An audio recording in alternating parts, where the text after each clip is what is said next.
well, since the man at the hour isn't here, hello everybody, and welcome to Not a Halo podcast. Oh my god, no! I've been working on my Noah impression. I have like 3 different ones. Hello and welcome. My name is Noah from Not a Halo or from whatever. Hello. Yeah. Oh, this is how I talk. And then I've been making fun of him too because when I edit his audio, sometimes he gets really quiet and he talks to the mic like this, and it's because he runs out of air because he's sushi is what is up. He will literally like stop halfway through a sentence and then start a new sentence. I'm like, what? How do I edit this? What am I supposed to do with this? And then I love like, how you can tell jazz, like, man. It's just jazz. I just love how you can tell like you two are together. Yeah. You know him my God. so fucking well. Yeah. Oh my gosh, he could point out so many things that I do, and you should ask him about it next time. You'll have me on this podcast, and then next time he'll be like, "Oh, okay, so did Zacarra do this, and this?" Yeah. And Zacarra bingo. Yeah, exactly. It's like everyone make a bingo card. Be fucking organized. Yeah.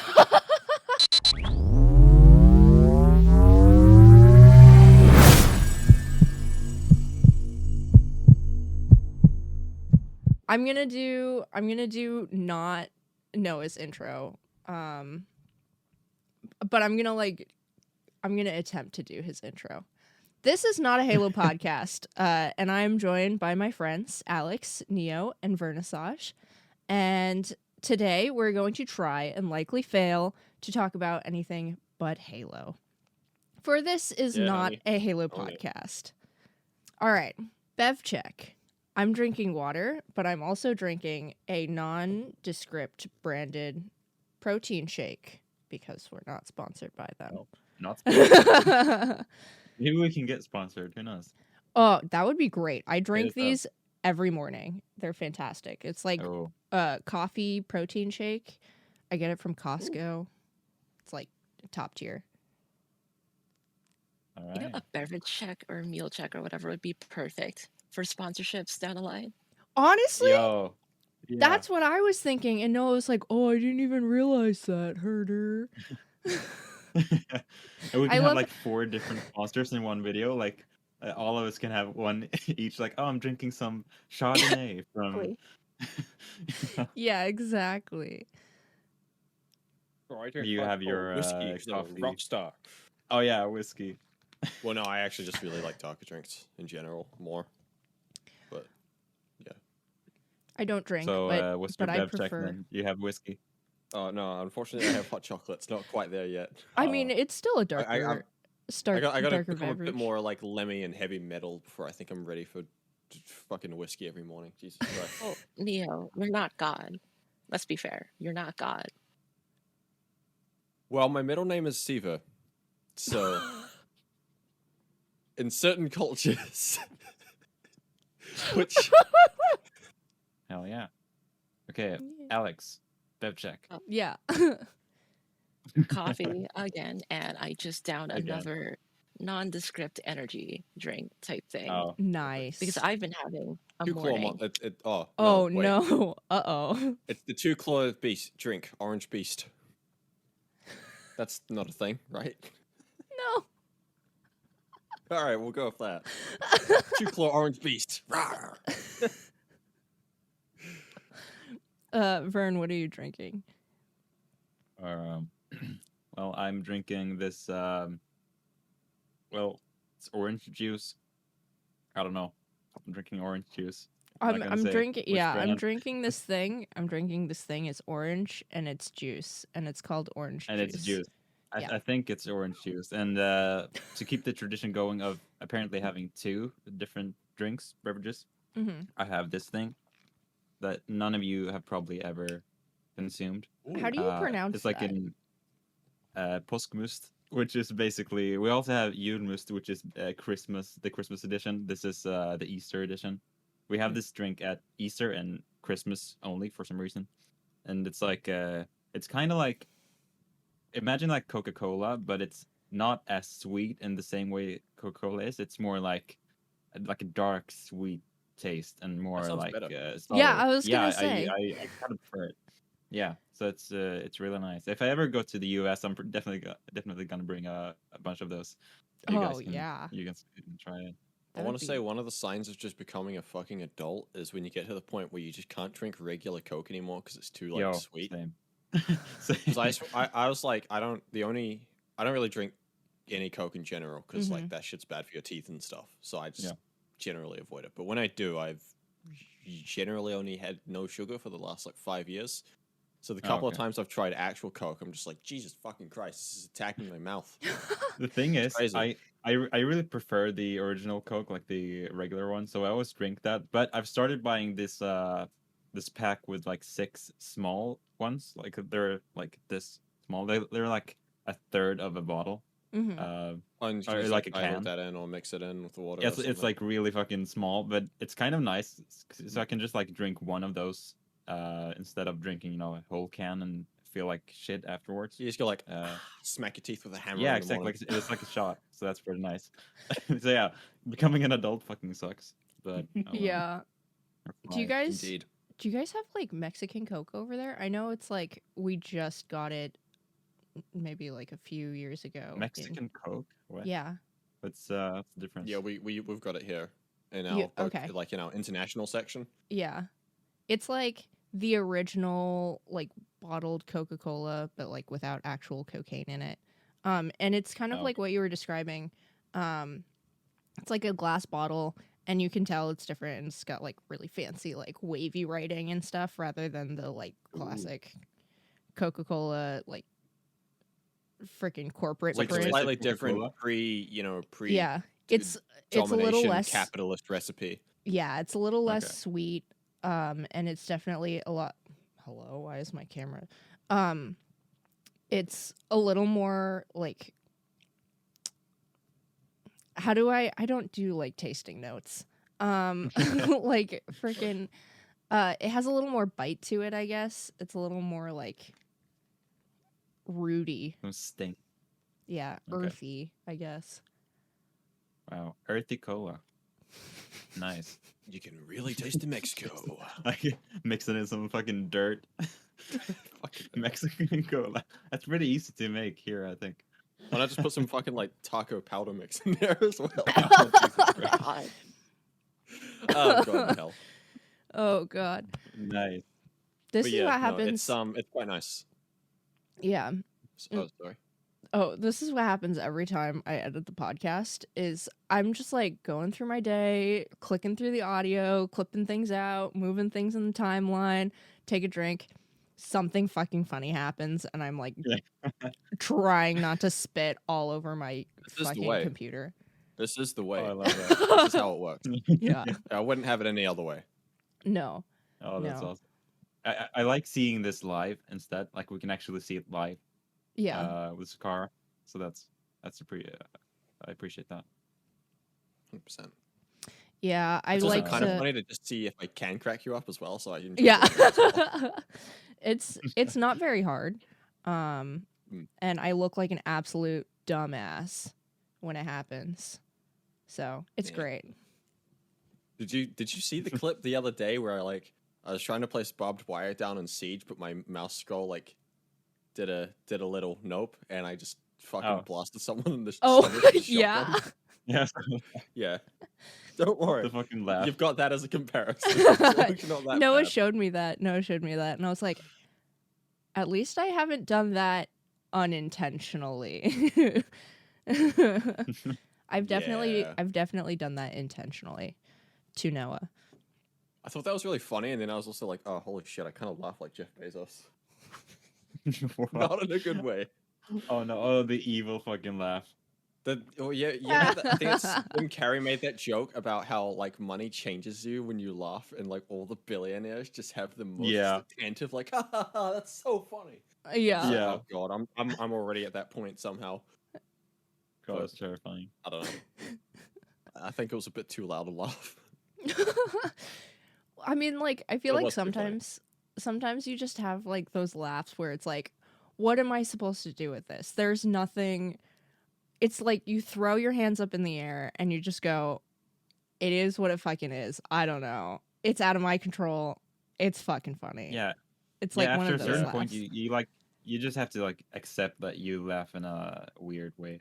Yeah. That's just life. Like I remember trying to like change how I laugh because I sometimes laugh like really high pitched. Mm-hmm. And when I was, when you're young and you like care about how you look and what you do and how you sound, I just tried to like change my laugh. It didn't end up working great. Oh no. It was worth a shot. Yeah.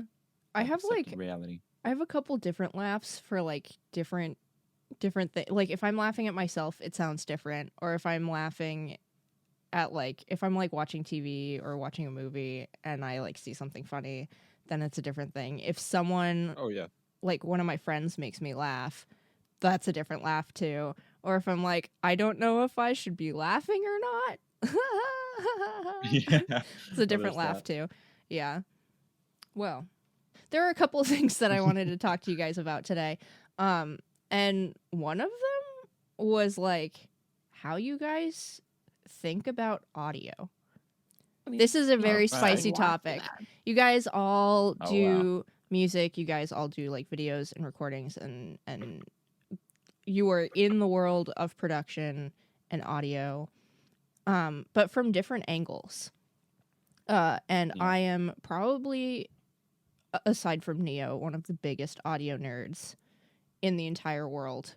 And Actually, I got beyond the one Sony headphones. I got the two. Actually, I got the 3 Sony headphones. yeah, I have Neo and I Continue. have like the same headphones and everything.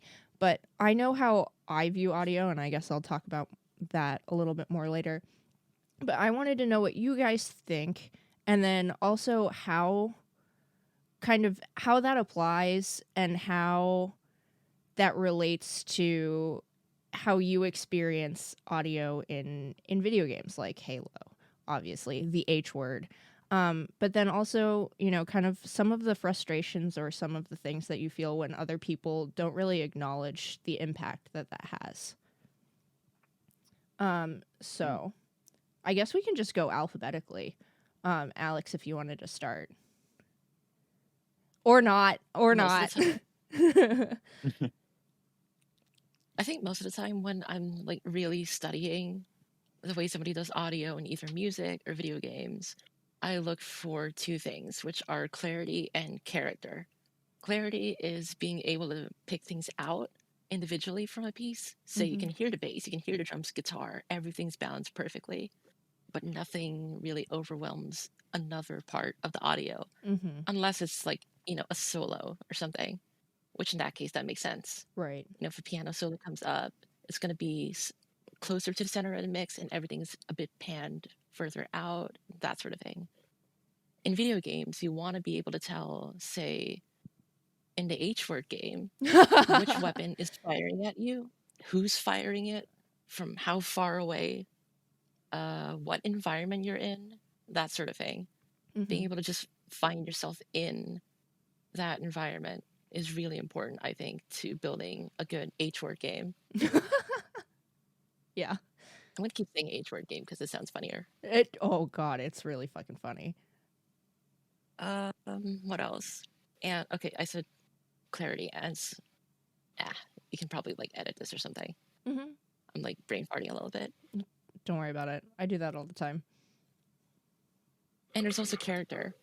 A lot of the time when you're listening to an album, you're going to pick out certain characteristics, like certain frequencies might resonate a bit more, especially on the proper audio devices. Say you're listening to the Doom soundtrack and you start listening to it on the proper like Roland module, and then you try it on another module. Right here?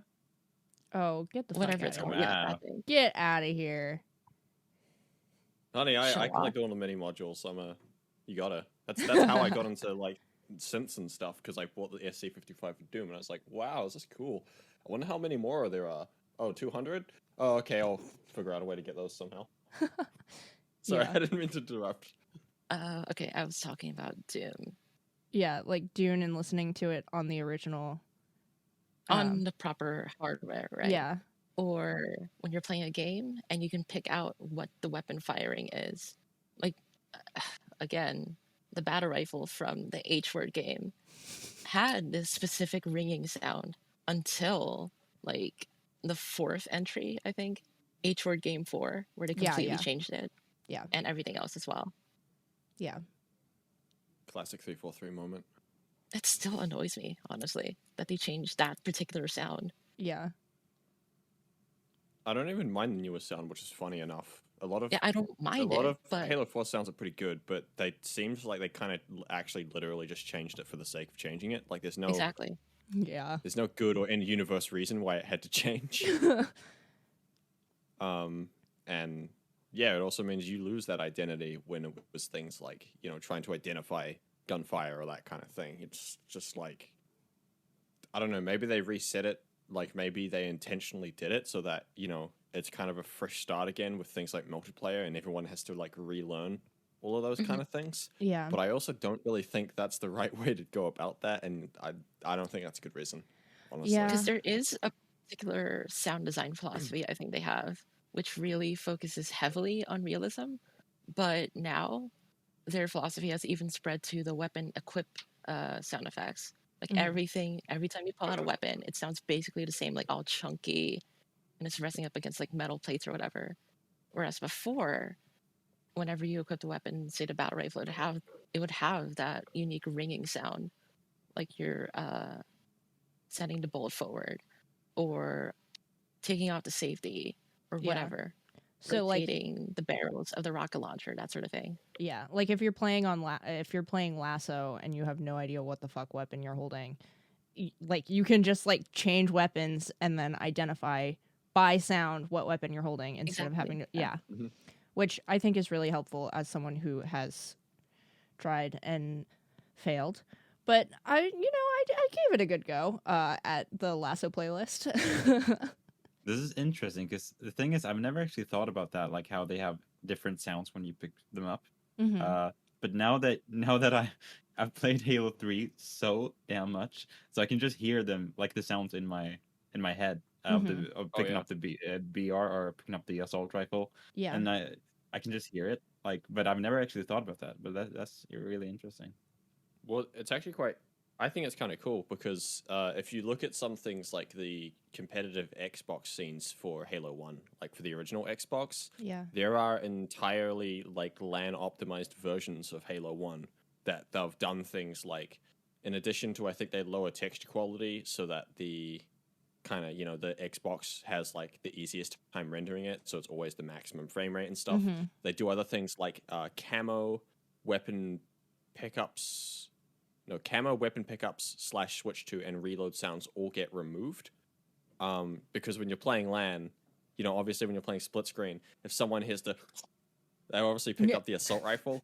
Yeah. And so like they remove all that stuff, partially because you can identify it, and also because if you're in a LAN setting with 4 Xboxes and 16 players, you'll just hear that like all the fucking time out of all the TVs. But that kind of goes to show like how signature things can become. Like anything that's an identifier has to be removed. I'm pretty sure they also remove footsteps, which were client side only. Yeah. But they do that because you can tell what surface somebody's on, which could help you pick out somewhere where on the map they are, for stuff like that. I think for casual players, and it's not really like a fault of theirs because it's not like you need to look into it or something. I just think it's very interesting how much of kind of that spectrum there is with sort of, you know, it doesn't really matter versus how kind of interesting it can actually be, how significantly sound actually plays a part in just a video game experience. Not even for presentation, but in actually like how it affects how you can play the game, or, you know, give you like certain tells or things like that. Right. Wait, hold on. The alphabet. What is the alphabet? Neo, you're next. Oh, me again? All right. Yeah. Well, I mean, I can keep going. Yeah. I don't like feeling like I'm rambling. No. I mean, like, what is your experience? Like, how do you view audio? You know, what are kind of like the categories that you look for when you listen for things? I mean, that's a very good question. It also kind of, it can depend on so many things as well. Like, I don't necessarily always want to just like have my brain switched on in like analytical mode. Sometimes I just want to enjoy stuff as a consumer. Yeah. And definitely once you start getting involved into, creative practices with audio kind of in a more professional setting, kind of like changes the way you think about a lot of things like that in manners that do make it hard to kind of just sit back and enjoy things for just like face value. Yeah. But yeah, I think it's important that, I think ideally things should kind of like hold up in both scenarios. You can just enjoy it, but it's also if you look kind of beyond into it, that you can find details or something that you might be looking for that kind of signify something as maybe being objective good, or in my case, something I like is when sounds always have kind of a personality or a signature or characteristics to them that kind of makes it kind of makes it very distinctly clear that it's made by a certain person or creator. I mean, obviously, you look at like musical motifs or, people with like signature kind of musical styles, like case in point, Marty O'Donnell, for example. Right, exactly. Or, genres of music as a whole is like another thing like that.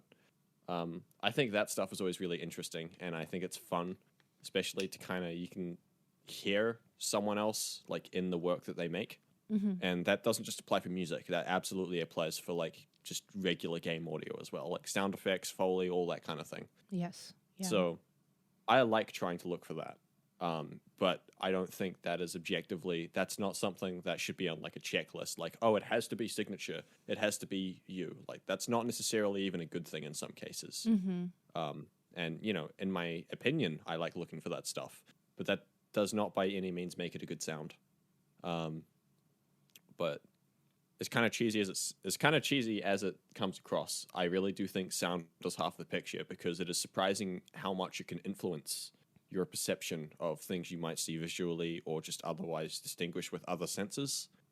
It definitely plays a very large part in games. There's actually, I'm not sure if any of you have followed the development progress updates that have been coming out recently for the new Dead Space remake, but they pushed out a new kind of vidoc on like the audio systems and stuff that they're doing for the new version about like 2 weeks ago, and it was really cool. They touched into things like the new sound occlusion system, like a whole bunch of new like kind of new systems they have in place under the hood to just like enhance the audio experience. Awesome. And it looks like it's going to be pretty epic when it comes out. That's awesome. And Dead Space was already one of like my favorite games, so I'm like I've been really excited for this remake on several reasons, but seeing how much detail they're putting into the sound looks like it's going to make like a real exponential difference with how just like an immersive experience it is. So I'm super hyped for that. Yeah, absolutely. I grew up playing Nintendo primarily, and only like in the last like 3 to 5 years have I really kind of like started to branch out into Xbox or PC or like Sony and those kinds of things. And so I never really like grew up playing Dead Space or really like knew about it until obviously like the last 5 years or so. And so I'm 100% going to check that out, and I am 100% going to play the remake because it looks freaking awesome. Absolutely. What about you, Wern? Yeah, so I always love being last, because I'm always last because of my last name and because of my current alias on YouTube. Technically, you are no longer last today because my name starts with a Z. Oh, shit! You're welcome. Yeah. Well, I used to be. And what I like about that is I can always listen to the people, see what they say before me, so I can be more prepared. I don't think that helps. For me. Yeah, exactly.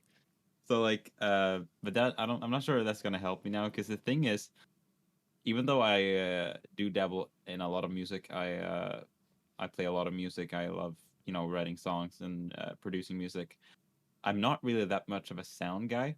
I've never loved like I've never. I mean, I can hear if something, if you know, if a song is more like well produced or if it's less produced, all of that. But it's not. I don't really have the. I guess I don't really have the ears to like really nitpick something that much. So I guess it's something I've never really just I haven't really dived into it very much. But I'm sure I have some opinions on sound or something. No, but the thing is, I think it helped that I at least, you know, I do produce my own music. I don't master my own songs because that's way too much for me. I don't know what to do. Do what I do, man. Just don't even fucking master them. Yeah, I mean, there's that. I can do the cheap master, just like put a fucking slap a limiter on it, call it a day. Yeah, exactly. Yeah, and that's it. Basically, no, but I think it was nice knowing that, and like I have a good microphone, an okay microphone, because I already produce music. So when I started doing YouTube, I didn't really have to get new stuff. I can just like use the microphone I have, and it did help that I knew of stuff, you know, like compression, right? You know, stuff like that. I don't think everyone knows that when they start off on YouTube. You know, they just like assume it's you just record your voice and then you're done. But yeah, I realized like, okay, even though my audio on my first videos are atrocious, like it's horrible. I don't know what happened. I still knew like, okay, I should compress the sound to make it sound better. And like, you know, having music in the background, it's not really enough to just like lower the volume. It's so much better just putting a compressor on it, lowering it afterwards, so you can like really, you know, hear all the parts of the music. So that's something I think helped, but beyond that, I'm not really qualified to talk about audio that much. But I do think it was interesting hearing like all the stuff about like, you know, picking up weapons, how that can like how audio can like affect us without us even noticing, which is pretty insane. But like you guys said, like you guys probably notice stuff like that a lot more, which I can imagine can be like distracting sometimes if you get like too deep into it. Like you just notice everything, while scrubs like me just like go along for the ride and like, oh, okay, that's cool. I had a fun experience. I don't know why, but yeah, that's it's really interesting, like how audio can affect us without even knowing it. You know? Yeah. Yeah. I grew up. I know I mentioned this in like the Fletch episode, but both my parents are musicians and music educators, and so I grew up around music since before I was born. And so it's always been something that I've listened for, you know, just music and audio in general. And then one day I was at my mom's work. She was working for EMP, which is now called Mopop, which is like the stupid, ugly building in Seattle. And she was the education director there. So she like made sure no one fucked up or anything. But I was like meandering through one of the rooms and one of the I guess like exhibits, and they were doing this thing on audio and how important it is in media and pretty much everything. And they showed this clip from Star Wars with all of the sound effects and all of the music, and it's like, wow, it's this big epic moment, and the fucking like starfighter like flies across the screen. You're like, oh man, that's epic. And then they showed the same clip again with no audio, and I'm like, that's so boring. What the heck? Like, why am I just watching this ugly piece of crap flying through space like at 2 miles an hour? Yeah. What the heck? And then I had this realization of like, oh my God, anything I've ever experienced has been affected by audio. Like in some way, shape, or form, whether it's like sound effects, Foley, VFX, or not VFX. VFX is visual effects, but like music or voiceover or some sort of audio-based experience. And then I was just enraptured. And for the rest of my life, up until, continuing, I just am enthralled by it. I can't help it. And I'm the type of person where I can't turn my brain off. So I'll go into like watch a movie and I'll be like, okay, what kind of cuts are they using? How is the acting? What is the framing? What kind of filters are they using? What color scheme are they doing? Where's like theoretically, where would the microphone be? What's the like I can't just sit and enjoy something.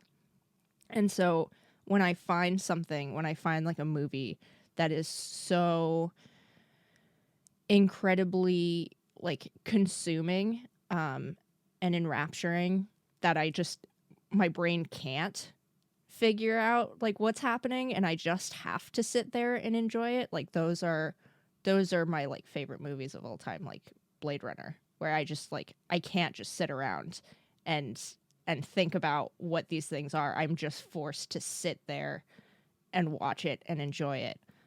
Ghost in the Shell is the same way. Two really excellent movies.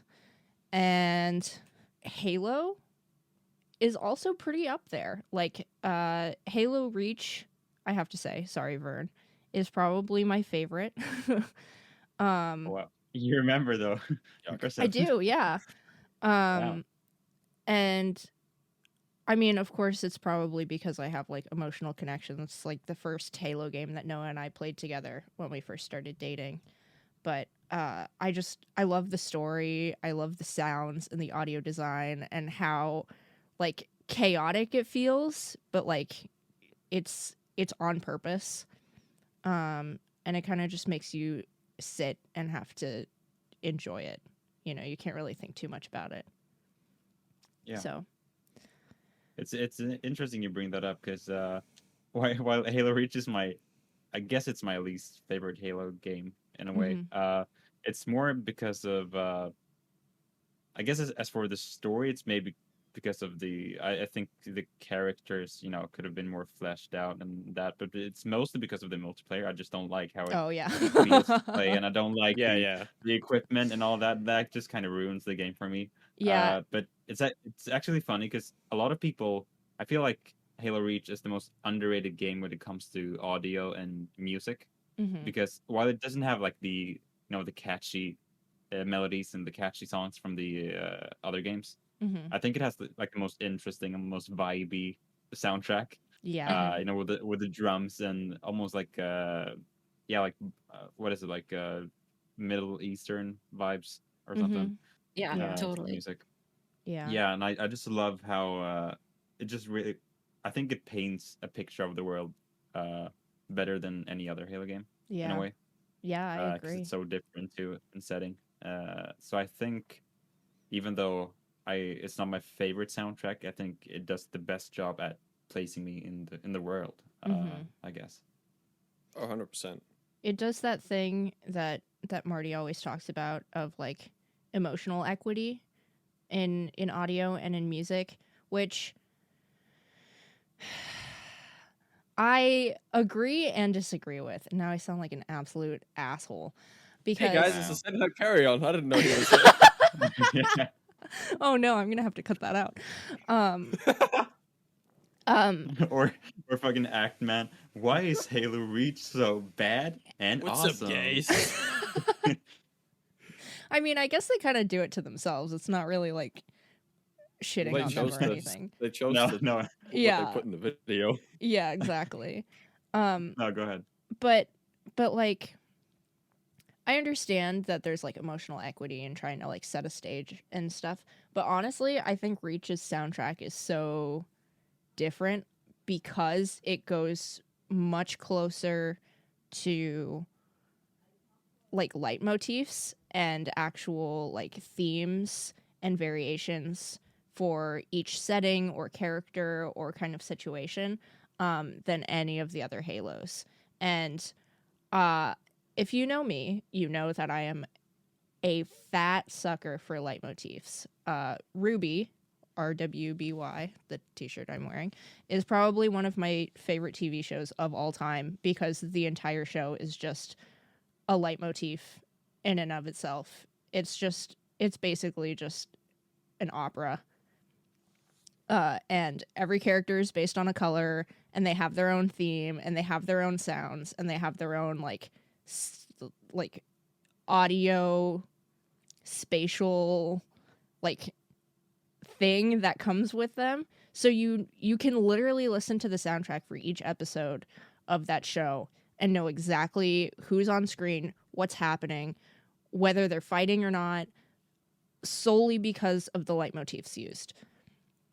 And that's my favorite thing. When you can associate a character with a sound or a thing with a sound. And like what Alyx was saying, you pick up a weapon and you know what it is. Or you pick up an item or a usable object thing and you know what it is. Like when you pick up a plasma grenade versus a frag grenade, you know the difference, even if you can't see it. And going back to Halo 4, I think Halo 4 did not do a very good job at distinguishing those things.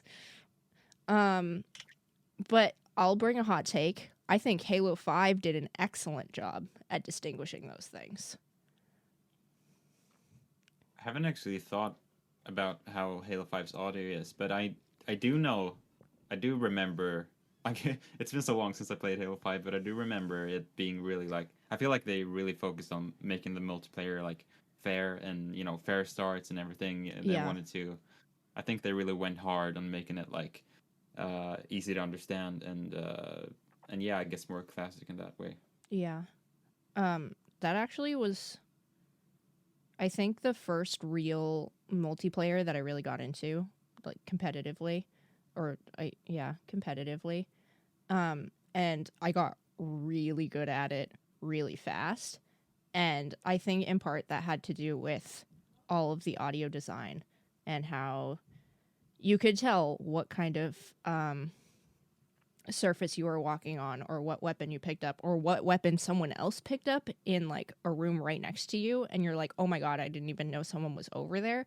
But because I heard them pick up something, I know they're in that room. It's really wild. And I think a lot of people take that for granted. Like, they don't even realize that that's a thing that exists.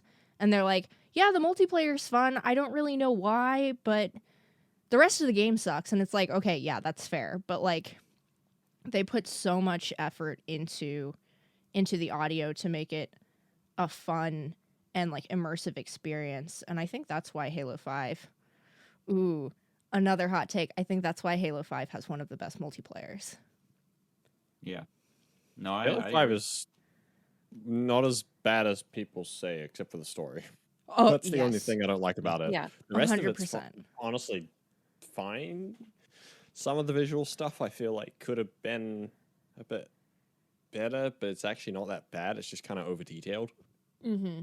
Yeah. But Halo 5's presentation is pretty immaculate. Yes. Honestly. Yeah. Yeah, I agree. Yeah. Yeah, like it's funny because when I made like a retrospective of Halo 4 and 5. Mm-hmm. I just went back like looking at different areas and stuff in Halo 5. And do you guys remember playing the campaign when you're on what's it called, St. Helios? Yes. You know, the elite homeworld. Yeah. That's the only part of the campaign I remember. Yeah, exactly. It's I went back and I knew I liked it, but it's insane how good that looks. Like even like back then, like going back now, it's insane. Just like graphically and like just visually, it's just crazy how good it looks. And what's like, yeah, I agree with Neo. Like a lot of the visual stuff is a bit noisy and overwhelming, but like I think that's the only area in the game where it looks insanely good. Mm-hmm. I just love that. Yeah. If we just like make a game with Halo 5's multiplayer and Halo Reach's campaign, there it is, the perfect Halo game. Yeah, 100%. I don't know how that worked, but that's it. I don't. Well, so first the game has to be about Spartan 3s. So, I'm very biased. Spartan 3s are my favorite of the Spartans. I think they're the best. Yeah, 100%. Gamma Company, they're so cool. They're so cool. Give us more. Just having 8-year-olds running around blowing up shit. Yeah. I'm just surprised that Halo 5's story is... Halo 5 is also one of my most favorite Halo games, like up there with Reach, which is really... the best story and the worst story are like two of my favorite games. Don't ask me why. I don't know. I do know, but it's a very long and complicated answer. But actually not. They've got the most ass-defined characters in the series. Yeah, that's true. But here's the thing. Their story, Halo 5's story, is so bad. Like, there's no other word to describe it than that. I mean, it's okay, but like within the Halo universe, it's like, what the fuck is going on here? Yeah. But they got two of the most prolific voice actors, Laura Bailey and Travis Willingham, to play Vale. Ugh, don't even get me started on her character. And then Fred. And it's like, what? They're married, by the way. I don't know if you guys knew. Yeah, I know. But I followed them on social media. Yeah. They're so cute. Oh my god. And their kid is so cute too. But two of the most prolific voice actors, they put them on different fire teams, don't have them interact with each other, and then have a terrible story. Why? What? How? I don't understand. Like, why would you do that to yourself? Yeah, just make her play Kelly instead, and it's fine. Right. I told that to Noah the other day, and he nearly shit his pants because he was like, why didn't that? Can we recast? Like, what the fuck? And Laura Bailey is talented enough that she could have done Vale and Kelly at the same time, and you wouldn't have known that it was the same person. Dude, she's like in everything. She's insanely talented. She is literally in everything. If you look up her IMDb and just scroll through the thousands of things that she's ever been in, you're like, oh my god, she's in this and in this. Oh my gosh, she's my favorite character. Yeah, she was the only reason I started playing the Call of Duty Vanguard campaign. I never finished it because it was boring. But she really is the best part. Yeah, I think there's a video on YouTube that she did with like Ashley Johnson, and they play through that because I think Ashley Johnson is also in it. I don't know. I could be totally wrong, but they play through. It's chaotic as hell, but it's really funny. Oh shit. Oh, Neo, is it? Apparently, Audacity stopped recording at some point, so it's great we got it back up. It's recording again now. Okay, cool. Yeah. Nice. I don't know. Apparently, that happened about 15 minutes in, so I'm not really sure why. But oops. Oh, that's okay. That's what the desktop recording's for. Is the backup recording working at least? Yeah, it's working. Yeah. Okay. Yeah. Nice. Oh, so they tried to do the audio thing in Halo Infinite, and honestly, I think all of, like, when I read through that blog post, it was probably my favorite post that they came out with, was the audio one, because I got to nerd out and be an absolute idiot about it. All of the sounds did exactly what they were meant to do. Like, the BR sounds beefy as heck. The AR sounds like you're actually going to do something rather than just like tickle them with bullets, which is what ended up happening. Like, you can't even use it. It doesn't do anything. The what is it called? The Sidekick. I have not played this game like since the first week that it came out. I mean, so. Unfortunately. But all of the audio did exactly what it was supposed to do. And I thought that was really neat. And then I got into the game, and the gameplay did not reflect how the audio sounded. Like, the AR sounds really beefy, but then when you go into multiplayer or you go into the game and you're like trying to spray people with the AR, it takes way too long. It's like, I'm not even doing anything. I mean, I thought the AR was a bit overpowered, but maybe that's just me. Oh. it was rebalanced over the course of the flights and stuff as well. Oh, Yeah. okay. Yeah, That shit could, sort of be why. changed over the lifespan. I Yeah. don't think any Yeah. weapons have actually been nerfed since the game came out, though. Okay. Even though everyone wants the Magla to be nerfed, and I'm like, bro, it's Yeah. literally the CE pistol, but more balanced. Like, what do you want? Yeah. Yeah. Yeah, I don't know. I mean, Maybe to be that's a fair, hot take. every weapon in Halo Infinite is super weak unless you're aiming for the head. Yeah. Well, yeah, Yeah. but that's kind of another issue entirely, though. That's Yeah. not really like the weapons and the sounds. That's just the fucking Oh, sandbox. Dude, Yeah. I hate how random it is. Like with the headshots now. Yeah. That like, you know, because the AR can like headshot you in other games, right? Like it just didn't work. I'm Yeah. not sure. Now it's like a yeah, precision it weapon. has no Yeah. headshot multiplayer now. I'm pretty sure. Yeah, Yeah. but now it's like treated as a precision weapon, so now it's just Yeah. like random. Sometimes you have to spray an entire mag at someone to get the headshot. Sometimes you get it with the first shot, and it's just so unpredictable. Yeah. It's not my favorite thing. No. It's kind of honestly- interesting because in terms of, oh, sorry, carry on. Oh, no, I just was going to say that I thought the sandbox was a lot more balanced in the flights, and then I don't know what the hell happened, but they're like, okay, now the Dude. game's out, and it's like, The This is- Ravager. What happened to the Ravager? I don't know. It's so sad. Ravager fucking Killed it. sucks, man. It literally got ravaged. Yeah, it got. Yeah, I don't even use it in Got 'em. campaign. It fucking sucks. yeah. No. It's so okay because I love how it works. Like you can actually make an area of denial with holding on the trigger, but Yeah. even that doesn't really do anything, and it takes way too long to charge it up. And I don't What know. if you could just like jump over the flames? No. Never.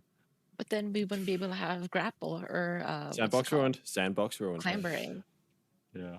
Well, yeah, but no, that's kind of an interesting thing with in terms of kind of all the weapons being kind of weak. I feel like that's got to be related somehow to just general movement and the ability, as little an effect it actually kind of has now, and now that it's more kind of just your gateway into other movement things, which I actually really like. The way sprint is an infinite, I think is perfect. It Oh, I basically agree. pleases everybody. Yeah. It's Mhm. great.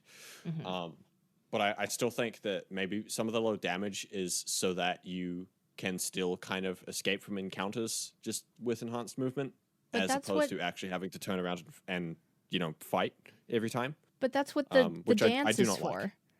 like. The dance. Yeah. Yeah, the thing that 343 like still don't quite know about. Maybe I don't know. I don't know. Can someone just Yeah. tell them? Come on. Here's We shouldn't have to tell them. There's like fucking vidocs about Halo 3's development that literally go into that. oh god. Here's I'll catch up. the thing that I wish was in Halo 5 the most. And I was the most disappointed when I found out that I wasn't able to do this. In Halo 5, on Battle of Sunayon, there is an achievement for knocking off both of the hunters from the Oh, yeah. platform. You have to like coax them over to the edge and have them rage at you and then just like fucking shoulder blast them off. And you get an achievement for Classic that. Halo strat. I've done that achievement. I've worked so hard to do it. Now every time I play through that level, that is the only way I defeat those hunters, because otherwise you're gonna get fucking smashed. I have no fucking idea what level you're talking about, eh? It's Like like the nighttime. it's thing, like right? night Nighttime and you've floating got like city on water. yeah. You're with the Arbiter and stuff. Yeah. Yeah. Yeah. Oh, okay. You're like on yeah. water, like on some platforms. A city. Okay, on no, water. yeah. something. Isn't that the one? Yeah. Wait, isn't that the one directly after San Helios, or the one after that? Yeah, exactly. Yeah. Yeah. After Okay, San yeah. Helios, No, I Yeah. follow now. Yeah. But the most important part is that you can knock a hunter off, or you can coax a hunter off the ledge of this thing into the water and go bye bye, and you don't have to fight them. We're on a ring. We're on a Halo ring in Halo Infinite. Why are there no hunters on the edge of the ring? Why can't you like knock a hunter off the edge of the cliff and have them just Because fall that out would and be just too easy. They got Pharaoh Heights. They're afraid of making the game too easy, I think. But- that's something I noticed about Halo Infinite's campaign. Maybe they had some data like, oh, this Zacarra person keeps like knocking down the hunters. Yeah, we're just gonna include like this in the piss next off game. her entirely. Yeah, It's- Her yeah. specifically, yeah. It's so hard to learn how to do, but then once you do it, it's like, okay, now I have kind of like a grasp on it, and I only die like 1 out of 5 times. Yeah. Trying to do it. It's And still instead really they hard. added guess like the most insane hunters, the fucking banished hunters. Yeah. Yeah, I feel like for, Yes. funnily enough, for Halo Infinite being a game that's supposed to kind of like tout sort of, freedom within the campaign, a lot of the enemy encounters feel very limited, Mm-hmm. I feel like, Yeah. in some regards. I mean, my Um, unfailing strategy for every single combat encounter is go in, do drop wall, battle rifle, arcane sentinel beam every time. Oh yeah, And yeah. here's- Arcane Sentinel Beam. Here's what I Yeah. ended Give all up the doing. Marines those. I just ended up That's being insane. like, I just want to find this data pad, or I just want to find this thing. I just want to find the skull. I don't really want to be here. I don't want to fight these enemies. I don't want to deal with this. Run in, grapple shoot my way out, and then just run away. And hope that the banished grapple shot's hunters kinda didn't OP crush like my that. skull in. Yeah. Yeah. It's like, this is not It's Master deadly. Chief. What the heck? There's something really funny about literally just like pulling yourself up a rock for like 2 minutes. Like the fact that you can do that, I think is great. Yeah, Um, I love that. I actually Like just think I actually like it in just like the Halo doesn't take itself seriously kind of way. Yeah. That like Yeah. especially Halo 1, I think, kind of did a thing with. So in regards like that, I think it's cool. It's also kind of funny how it just sort of it also kind of just gives you freedom at the expense of just making. You do have the ability to just cheese a lot of situations if they're outdoors, Yeah. but I guess it comes Yeah. with the territory. You still choose to make that choice to do whatever. So I don't think it's necessarily entirely at the level designer's responsibility to account for that. No, yeah. That's true. But yeah, 100%. it's interesting. Yeah. All of But- like the new stuff that Halo Infinite does, sorry to interrupt, I think is really Yeah, no, like no, no. actually pretty good. Yeah, no, Um, I agree. I think totally. I think they did a really good job at like innovating and creating new experiences and being like, okay, here's our vision for like the grappling hook. Here's our idea for the drop wall and throwing the freaking fusion coils. 10 out of 10. Good job, So awesome. 343. So awesome. So good. So And good. it's great because things like the grapple hook and the fusion coil, that's the kind of shit that like stays for the series. Like that's just gonna be in games now because it'd just be Yeah. fucking weird if it's not. Because Yeah. it's so tied into the fundamental core experience in a good way. Like Mhm. everybody likes that. Well, it's and then Um, I just think the downfall is they tried too hard. They tried too hard to make the original like baseline experience of Halo, whatever the fuck that's supposed to guys, mean. you got to copy more than one level when you copy the homework. It doesn't work if you just do one level. Yeah, exactly. But The iterations of like previous things that have been implemented kind of fell short a little bit. But I think that's just because, they didn't take enough source material. I do still find it really funny that they went from the most locationally diverse Halo game ever made, Halo 5, to Halo Infinite, where it's just like one biome and a few Forerunner things. Yeah, I gotta be honest, they fucked up there. There's not really a way around that. Yeah, I don't think it's very we all agree, like, excusable either. Like no Yeah. one said you had to make one location, and you've never had an issue with it in previous games. Yeah, and like Halo 3 showed that you can make like Forerunner environments like really different. Like isn't it? I think it's the Ark. No, it's the Covenant. When you go from like you just go through a fucking Yeah, you Forerunner got door, forest and it's- Oh, snow, yeah. and like yeah, the same there's snow fucking on the place. different side. Yeah, Yeah. like just do that. Like it's okay. You can be a bit wacky with the And like with the weather. also, Behemoth exists, right? So like Mhm. Yeah. they can do it. Dude, Behemoth is They it looks so Probably good. just didn't want to, or something. I don't know. Yeah. I do get the feeling like the game probably should have had another year, but obviously there's kind of reasons why that just wasn't possible or going to happen. But I think the game should have had another year, and it should have been 9th gen only. Honestly, They could have just easily. it could have. I feel like it could have been a made- lot better if it was. They could have easily just made each of the islands a different biome or something. Yeah, And exactly. with all broken up Wouldn't- parts of the ring, there's no Yeah. reason why it can't be different. Yeah. Well, and then- Then it's- something, the weapon system, something. Yeah. Yeah, I just you guys were talking about project management in the episode that I just edited like a couple days ago, and I was just like tearing my hair out because working in production is all about project management, and it's just a real big bummer for all of the developers and all of the fans and all of the people who have like emotional stake in Halo, you know, that it's so chaotic and disorganized that, you know, It's like there's no winners. yeah. Everybody gets screwed over in the end. Yeah, and it's because, you know, a couple of people couldn't be like, all right, here's the vision, here's how we're going to do this. You do that, you do this, let's go. You know, I saw an interview with Cory Barlog, who is the guy behind Kratos and God of War. And for the remake that just came out, or I guess not the remake, but the God of War that just came out and then released to PC like this year, he said that when they were creating that game, they had a few like pieces of art and a few pictures of just what emotions they wanted to convey and pull forward through that game. And for the entire development, they would always go back and refer to those pictures. They would always refer to that base of what they wanted the experience to feel like and to be like, and the experience to just exude when you walked into a realm or into the world or when you heard a piece of dialogue. And I think that kind of like central creative vision and coming back to that and making sure everyone is on board and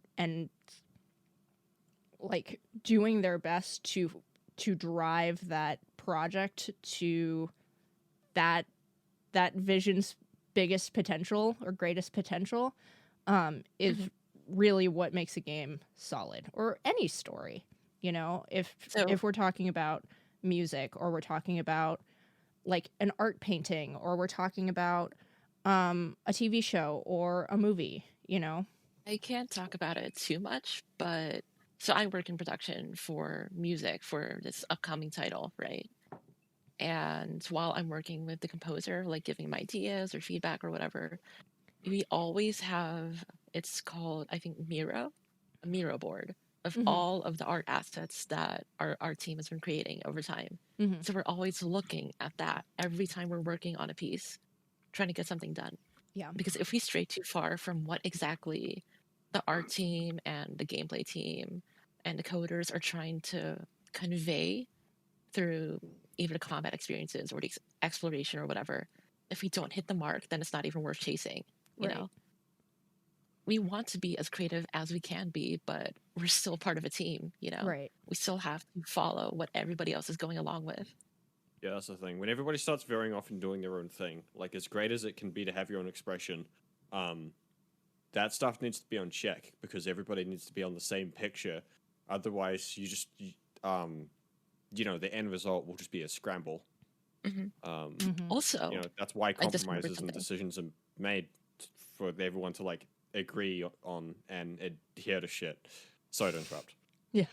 I was just going to say, I got a copy of the Halo Infinite art book, I think a few weeks ago. Yeah. And looking through it honestly gives me a bit of anxiety because there's so many things they wanted to do, but they could never latch on to anything, you know? Yeah, I've seen that too. Like, I feel like weren't there like a bunch of pieces of concept art where, you know, to be fair, this is like really early on, so they obviously didn't work on this like that much. And even though I love, you know, the forest, like the all the I guess you could say flora in Halo Infinite is great because it kind of reminds me of where I live and stuff. But in a way, you know, I still feel like we miss the jungle biomes we usually see in Halo 2. Not in Halo 2, but in Halo 2. Yes. I think we saw some pieces of concept art where, like, you know, it was like these massive like jungles and like giraffes like walking around or something, like space giraffes and stuff.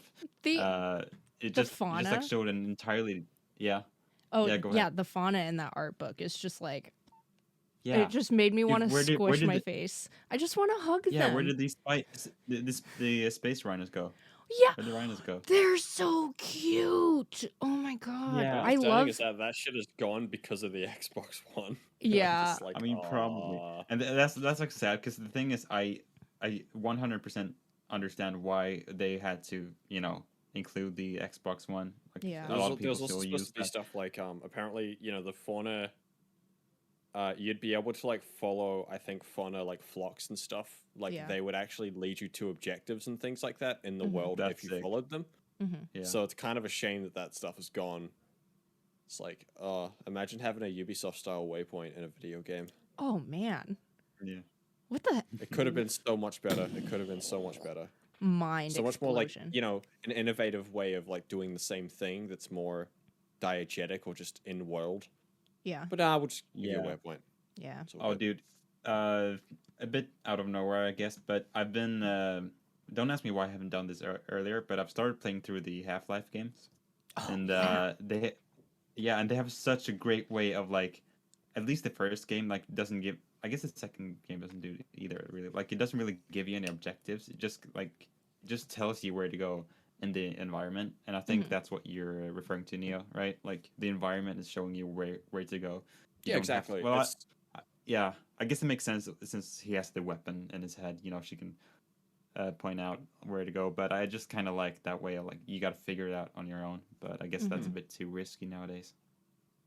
I don't know. Kids are Nintendo does fucking it. stupid.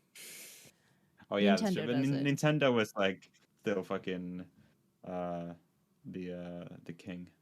Yeah. Dude, I wish we were back at the age when Nintendo was still making cool shit like Nintendogs and I don't know Nintendogs, because I don't. yes. That's really the only thing I played when I had a DS as a kid.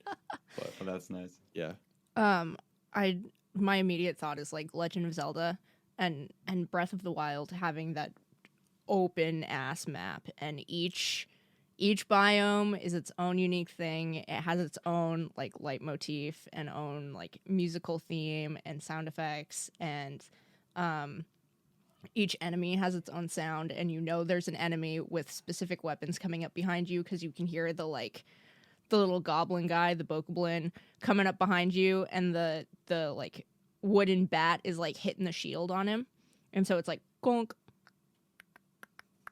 gonk, and the music starts playing. You're like, okay, I know exactly what enemy I'm gonna fight right now, even if you can't see him. And it'll like give you a little musical cue if it's about to start to rain. And if you're like scaling the side of a cliff and it's about to start to rain, you're gonna get fucked. It's great. It's really fantastic. I don't know. It did a great job. Legend of Zelda always does a great job. The thing is, it's also one of those things. I haven't played Breath of the Wild because I haven't had a Nintendo console or whatever you want to say for like I had the Nintendo DS. That was the last one I had. Mm-hmm. So I've just kind of missed out on all that, and I just really want to play it, but it's not worth buying it right now, like the Switch and all that. But Yeah. But I really do want to check it out because I've heard so many good things about it. Mm-hmm. Well, I know we talked a lot about what we wish we saw and things that could have been in Halo Infinite. But what are some like movies or TV shows or video games that you guys have played that hit all of those marks? RoboCop 1. RoboCop 1 is just fucking awesome. Don't at me. That feels like on point for Neo, like with your music style. Yeah. I love that. Fits perfectly. I mean, what else do you need? You have epic orchestral music, a robot that like shoots another guy in the dick to prevent rape, which is just awesome. Wow. Right? That is just awesome. And then also he has a costume that was like so horrible to wear that he had to not have pants whenever they filmed him getting out of the police car because otherwise he just couldn't fucking bend his legs. Come on, that's pretty epic. That's pretty epic. I like that. Also, people that do drugs die. So, good messaging for the kids too. Nice. Mm-hmm. It's Great. all around. Yeah. It's like the perfect 80s movie. Hell yeah. Okay, well, that's a good question. Like, do you mean does it have to be like a lot of music and stuff that kind of mixes together well? No, I I mean guess. it could be like anything, like the storytelling or the visual art or the music or the Yeah. audio. Yeah, like the only thing that comes to mind right now is I can't say why, but have you guys seen Knives Out? That's Yes. Ryan Johnson. Yeah. Yeah. That's like one of my favorite movies ever. I can't tell you why, but it's just I don't even remember like the music. I don't know even know if it's very significant, but I think that just like nailed the vibe it was going for. Mm-hmm. And I love movies when they just have like a specific vibe, a specific tone, and they just go with it. Yeah, those are the best kinds. For me, as far as movies go, it would probably be either the first or second Godfather movie. Yeah. I can't watch those. Direction. Even like simple stuff like the color grading, where it's Mm-hmm. always got this orange haze over it, which gives yeah. it that unique character. Yeah. And especially that one scene of what's the dad's name? The fuck, what was his name? Because was it Vito Corleone? Because I know the son is Michael. Ah, so that's where Mafia 2 got the name from. Yep. Okay. Yeah. I think that's it. Father is Vito and the son is Michael, I'm pretty sure. Yeah. When he was in the morgue and looking at his son, and you could see half of his face was covered in shadow. There was no music. It was close up, and you could hear all of the emotion in his voice more than you can see it in his face. Like everything about that movie, I'm not like a film person, but like I nerd out over that so much. Yeah. Like there's nothing in that movie that I think ever took me out of it. I don't think. No, it's a great movie. All of the cinematography is like phenomenal. Yeah, what about you, Zacarra? Do you have anything in a video game or something?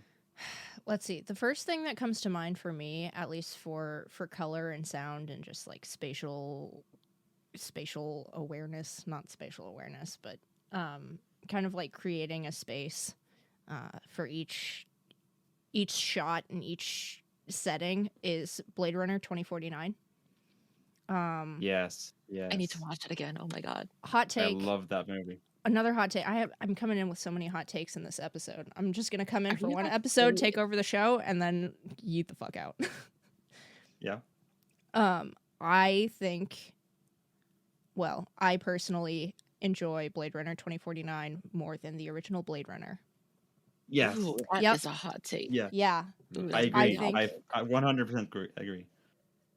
It's yeah. I think 2049 is way more engaging. For sure. I will say it has a lot stronger world building. Oh yeah, 100%. The original Blade Runner, I think, plays a lot more on kind of not suspension of disbelief, but kind of like a bit more kind of running with your imagination to sort of put yourself in that world. 2049 kind of gives you a lot more to work with, I think. Yeah. 100%. There's it feels like the movie they wanted to make back then.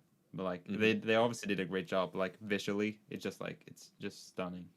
There's a term in film and animation that people will use, and it's called like moment to moment or action to action. And I think the reason why Blade Runner 2049 is a little bit more engaging than the original Blade Runner is that there's more action to action sequences in 2049 than there is in the original Blade Runner, whereas the original Blade Runner is very similar to like the original Ghost in the Shell. I am not referring to the live action remake. Oh my god, that thing can burn in hell. Don't even at me at that. The original Ghost in the Shell is strictly moment to moment. There's very little action to action shots. And that's the same as the original Blade Runner, which can, in like Western culture, be a little bit of a drag and a little bit less engaging because, you know, we're so used to like Marvel movies where it's like this action shot and then this explosion and that explosion. And it's kind of like everything is happening all at the same time, back to back. Whereas Blade Runner, it's just this environment to this environment. And it's all so depressing and introspective that it's kind of like if you can't really sit with yourself with that for too long, then it starts to like take you out of it. Yeah. But I think, you know, what Alyx was saying, like with lighting and with shades and with colors, each character has their own like shade and like color palette, and each environment has its own color palette, and it changes from orange and red to blue and gray, depending on what emotion you're supposed to be feeling. Yeah, I just love that part when they go to that orange place or whatever. Oh, Las like Vegas. The desert. Yeah, yes, Las Vegas. Yeah, exactly. Yeah, I love that part. Yeah, what were you gonna say, Alyx? I was gonna say that not too many games do that sort of thing with visuals or audio anymore, like creating character for different places. You know, I think the one game that does come to mind that does that well is maybe Cyberpunk, because you've got the Badlands out in the desert, you've got Japantown with like Wakako and all that sort of stuff, you've got the corporate district, the high-rise buildings, little pollution, but then all the homeless people as well. That's like each of the district, even though it's like not well fleshed out visually, I think it does a great job at building this corrupted world. 100%. Yeah. I wasn't going to say Cyberpunk as my first option, but yes, that actually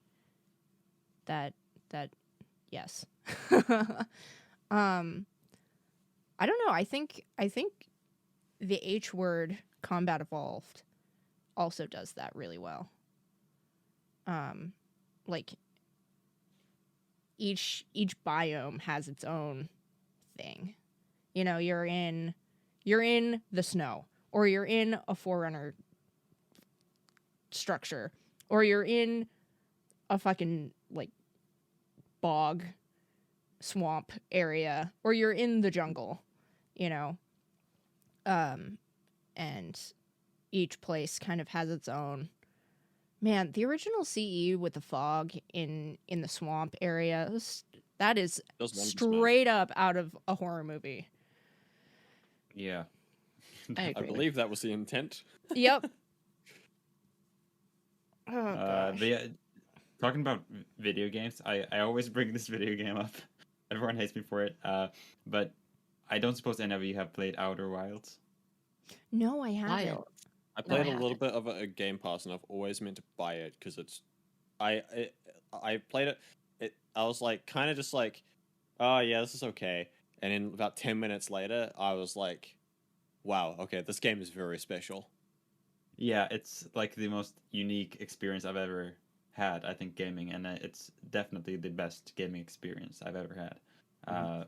Which is, you know, some big words, but and it's interesting because the DLC that came out a few months ago is like even better than the base game. I don't know how, but nonetheless, I really like what that does with the music, because that game is really just about finding information on your own. Like, there's literally nothing that tells you where to go. Like, you just get your own spaceship, and like you're a new astronaut, and you're going out in space, and you get your spaceship, and then you fly, and then you just like see your entire solar system. You can just go whatever you like, wherever you want. So curiosity is quite literally the what's bringing you anywhere. And you read stuff and you find out stuff, and that game really does something great with music, because it starts off with this, like, you're on your home planet. It's like you know, a bit American country-esque, you know, some banjo playing and, you know, wooden house. But yeah, is that what everyone thinks of is that what everyone thinks of America? Yes. Good Lord. Yes. We really need to rebrand ourselves. Oh man. It's made by Americans, so don't blame me. It's funny, I think Twisted Sister. Yeah. Oh, yeah. No, but you know, it's this cozy feeling of like home, some guitar playing, some banjo, and like wooden houses, people fishing. Because you're like an alien race, but it's very much human-esque. But then you get your spaceship and you fly up. You just like get some, some atmospheric sounds as you fly into the in space, and then it's just like pitch black and quiet because you're in space, and it's like this horror feeling without actually being horror. Yeah. Like I'm all alone, and if I fail to put on my suit and jump out, I will die. And I'm all alone, and there's nothing like no sense of home anymore. With the music, it's just use it, and without spoiling it, there's something that happens in 20 minutes, intervals, and there's like a music cue for that. The first time you hear it, you don't know what's going on. Then it kind of becomes like you gotta race for time. You gotta manage to do everything you want to do before the timer runs out and stuff. So yeah, everyone should play that game. It's incredible. Yeah, special. 100%. It's Outer Wilds. Yes. Outer Wilds. Yeah, not Outer Worlds. Wilds. Okay, well, I'm gonna go download that as soon as Bit of an we're unfortunate done name. recording here. Yeah, they like release the games at the same time as Outer Worlds. Yeah, it's right? it's like super Yeah. unfortunate. Yeah. So they kind of got buried under that. But I can actually show you. Here's the Outer Wilds Echoes of the Eye. That's the DLC. Okay. Like the moment I actually played it, I just bought that poster because it's so good. Yeah. That should tell you something about it. Yeah. But 100%. yeah, Well, anything else There for it the good is. of the order? I'm good. Well, I think this has been a great recording. Honestly, I had a lot of fun. I hope you guys did too. Thanks for letting me come on and like completely turn your show upside down and That was great. like spray paint everywhere. Please do. Well, no, I didn't show the fuck up, so that's just naturally seems like the next place to go. Yeah. See, honey, this is what happens when you don't show up. Get wrecked. Love you. We're gonna get a Love you. we're gonna get a new host. New host for every episode. Fuck, I'm okay with this. He's like, Sorry, no. he was so hesitant to be like, yeah, sure, honey, you should do that, because he knew this was gonna happen. He was like, He just has to yeah, have yeah. control of his thing. It's He's like, Sans he just wants one thing, and jazz. jazz. Well, Noah only wants one thing, and it's fucking disgusting. It's jazz. jazz. Well, where can we find you guys on the socials and the medias? Other than Find me in the sushi place down the road that has takoyaki. awesome, cool. As other much as than dessert. in the Yeah. description, which the links will be in the description for you guys. Where's the best place to find your stuff? Alex starts with an A, so Yeah. No, let's do Another order. backwards. Let's do reverse. No. Vern, where can we find you? No, Zacarra, Well, where can we find you? Oh, yeah. Pseudofusion Productions.com. Oh, Not Uh, a Halo podcast. Not a Halo podcast. You can find me on Bandcamp. You can find me on YouTube, and you can find me on social media, primarily Instagram. But I don't post anything because I don't really have a life to post about. So it's all gonna be Zacarra Allyn, Zacarra Allyn, Allyn, or at It's That Kid Zach. I don't know. I'm like the only Zacarra on the internet. So now, Vern, what about you? Tell me. You can find me on YouTube. You're probably not going to be able to write my name, so just like type in The Art of Halo. You can find me. And you can find me on Instagram, Wernissage, or The Art of Halo, and you can find me on Twitter at WernissageyT. Cool. Neo? How vain am I allowed to be? Oh, 100%. All vain. Okay, because you can actually just Google me and all my shit shows up. Awesome. Oh, hell yeah. Dude, I love that. That's the beauty I love that of for a you. one of a kind name, I guess. Yeah. Oh, that's sick. Like I just Yeah. kind of get that, which is nice. But no, I'm on most places just by my name, which is Neo Te Aika, I guess. Except for Instagram, where I'm Neo Te Aika, because some fuckwit already took that name. No way. AKA me. I've got 2 Instagram accounts. Oh, okay. Okay, okay. I was like, who the hell? Anyway. The actual Neo Te Aika Instagram is like my official music artist, which I have like never used. Yeah. But I just want to keep it there. So Neo Te Aika and Neo Te Aika, those are literally my socials everywhere. Nice. Don't dox me, please. Alyx? You can find me on, what is it? I just need to make sure I have it right and that I don't have it as something else. Nice. You can find her on Bandcamp, where she sells awesome fucking music. Also, you can find me on Bandcamp. 4 songs there. Yeah. Yeah, but they're 4 really good songs, though. Bandcamp, YouTube, and Twitter, all Alyx G music. Awesome. Make sure you spell the Alyx with a Y, not an E, because like that confuses everybody. Yeah, Alex spelled the cool way, not the like Kroger scrub way. Yeah, Alyx. If you, way. Listen, if you spell your name Alyx Alex, you're scrub. Don't at me. I'm kidding. Please don't. Oh my god, no one's gonna watch this podcast anymore. At least you said it at the end and not at the start, so we still got to like kind of just take them up to the end, and then they just walk away insulted. Yeah, exactly. Well, you know what? At least I'm not gonna host the next episode, so that's your saving grace. Please come back for these guys. Wine and Dinos, eh? Nice, good job. Well, thanks, guys. Thanks for joining me. This has been Not a Halo Podcast. Not a Halo Podcast is a creation of Pseudofusion Productions, free of any funding. If you would like to support our channel stuff, you can like and subscribe and share with someone you love. You can also go to Patreon under the same name, Pseudofusion Productions, and support us that way as well. And please go and support Alyx, Neo, and Wern on their respective platforms. They're fantastic human beings, and I love them dearly. My good God. This has been a very fun episode, and thank you for watching, guys. Have a good rest of your week. Goodbye. Bye. Bye. All right. Is that my face when I eat the Master Chief chili?